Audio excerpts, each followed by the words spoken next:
What's happening, guys? Welcome to another recording of the Florida Hockey Bros. I wanted to make a quick video reacting to an article that I saw today. It's by David Dwork, who does a great job covering the Panthers. He wrote an article for the Hockey News, which I'm going to try to share real quick so you can see what it's about. And in this article, which is titled "If Indulging in Aaron Ekblad Trade Rumors, First Understand How Panthers Build Roster," I think Dwork is very politely and thoughtfully sort of looking at a couple of trade proposals, one of which involves the Leafs. Instead of saying like, I don't think fans or people proposing these things or pundits who propose these trades may really understand how Cito has built the roster to be a contender. And I'm just going to quickly tell you what the trade proposal with the Leafs was. So in this proposal, we have Aaron Ekblad and Carter Verhaeghe going to the Leafs in exchange for Liljegren, Nick Robertson, Calle Jarnkrok, Bobby McMahon, a 2027 first-round pick, and a 2025 second-round pick, which is actually the Panthers. And, first of all, I don't know that the Leafs will give up all of that many players, especially guys like Jarnkrok who can play two ways, and Bobby McMahon, who they just extended and has upside and they like, and he's a big guy. Plus a first round pick, even if it's like 3 years from now, and a second round pick for two guys that are going to be going into the 30s by the time they get extended, maybe combined in an extension requiring between 12 and maybe 13-14 million dollars on the high end. I don't know that that's something that they're going to want. But what's interesting to me is that Liljegren and Nick Robertson are sort of like key pieces on this trade. And I don't know that those are the kinds of players that Cito would want. I think Nick Robertson, yes, is very fast, has skill, can score, but also is a very big defensive liability in the neutral zone and in his own zone, can turn it over, has a tendency to get hit pretty hard, is not a guy who's very physical. And I think that, Liljegren is also a guy who's been benched in the playoffs the last 2 years, is not somebody who can necessarily defend well on his own. And when it gets really hard against tough opposition, doesn't react well to hard forecheck like the Bruins do and the Panthers do. So anyway, I think these are the kinds of players that Cito won't necessarily go after or would want, I think, in a trade. In some ways, we also have prospects coming up. I just did a video of the top 10 prospects, in my opinion, for the Panthers. A lot of young guys, Mackie Samoskevich, Justin Sourdif, Jack Devine, Grayson Sargent. We have guys that next year, too, are going to be sort of vying for roster spots that have offensive upside, but can also, for the most part, play a two-way game and have a history of being able to do that. And are sort of being developed in a way in the AHL or in college to be able to play for the Panthers and play a roster role that the Panthers need, right? So we already have some of that. I don't know if you need a Nick Robertson on the Panthers or even in the AHL. I mean, he doesn't want to be in the AHL and is already complaining, and Toronto wants to trade. And again, Liljegren, a guy that, we just signed Adam Boqvist for less than $1 million, has a lot of upside, top 10 pick. Still going to be only 24 years old. So, the Panthers are going to try that guy out next to Mikkola, right? And try to hide him a bit and see if he can establish himself as a puck-carrying defenseman in the top four. And if he doesn't work out, you can move on. It's only 1 year deal. It's very cheap. I don't know why the Leafs gave Liljegren $3 million a year for 2 years. I know they fear losing him or whatever, but is he going to win you a cup? Is he going to be a top 6 player they can really trust in the playoffs? He's already 25, hasn't shown you that. We knew at 25 that Forsling was one of our best playoff players. Even when we got swept against Tampa 3 years ago, Forsling and Lustrainen, who at the time was like 23, 24, already showing that they were like really good standout players in the playoffs, could play the style you needed, even if they had also a bit of offensive upside. It was that defensive game, that two-way game, that board battle game that showed the Panthers that these guys were keepers, and now both have been extended, right? If you haven't seen that from Liljegren already at 25, chances are he's not going to become that player. So, I think Liljegren fits in some other team that needs somebody who can carry the puck and has some skill, but I don't know for the Leafs trying to win that it makes sense to keep him. And therefore, Cito would also probably not want those kinds of players, right?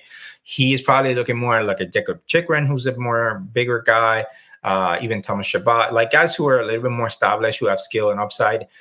Those are guys that Cito probably want to trade for if you want somebody long-term versus, as a guy like Liljegren. And so, Jarnkrok, McMahon, these are pieces that I would consider, plus a first round pick. I'd maybe give up Verhaeghe if Verhaeghe wants to extend for too much money for first round pick. And, a guy with like my man who has upside, maybe Jarnkrok, who can play on my fourth line and kill penalties. That's not the worst thing to get back. I know fans who say, no, you want more money than that. Verhaeghe's worth more than that. But listen, you got to be realistic. He's going to be 30. He's going to want some money. If the money isn't there for the Panthers to re-sign him, then, getting some pieces and a first round pick back is not the worst thing you could do. You could turn that into something else. So anyway, just putting that out there. But yeah, I'm curious what Leafs fans think. Would you want Verhaeghe and Ekblad at this stage for that money? I mean, they're good players. I think Verhaeghe is a clutch player in the playoffs. I'm not trying to make it sound like he's not a great player. He can score 30 to 40 goals a season. I think that even going to his 30s with his skill set, his skating, he can give you that for 3 to 4 years. He can still win you games in the playoffs. I think there's a lot of value to Verhaeghe. He plays the left wing, which the Leafs need. And Ekblad, I think, is a solid guy in the top 4 despite the injuries. I know some Panthers fans love to hate him. But, he's shown he can play a physical game. He can defend. For the right money, maybe not 7.5 million, maybe 5 or 6. I think he's a good guy to have in your top 4 for the next 3 to 4 years, maybe 5. And to know that he can give you something. He's a winner already. He's become a leader. So I also want to give him his flowers. But anyway, let me know what you guys think. I was just curious. Dwork was trying to be very polite in this article, saying like these trades make no sense. There was another trade with Ben Sherratt and a second round pick for Ekblad. I don't know that the Cedar will want that back. But yeah, it was just interesting to see that, yes, we have learned now how contenders are built, how Cedar have built a contender, and the kinds of players. Nobody was talking about Nico Mikkola, and we got him for not that much money, for under $3 million a year, less than Liljegren's getting paid, and that guy is so reliable and so physical and so great to have for the playoffs, and also helps cover for a guy like Montour, maybe Adam Boqvist, a guy who's more offensive. Perfect guy to have next to him. In some ways, Ekblad has tried to do that for Forsling, sometimes to success, sometimes not so much, but you do need those kinds of players. Even OEL, everybody thought was washed, but played a physical game, had a bit of edge, has obviously offensive skill, and you could hide him a bit on that third pair.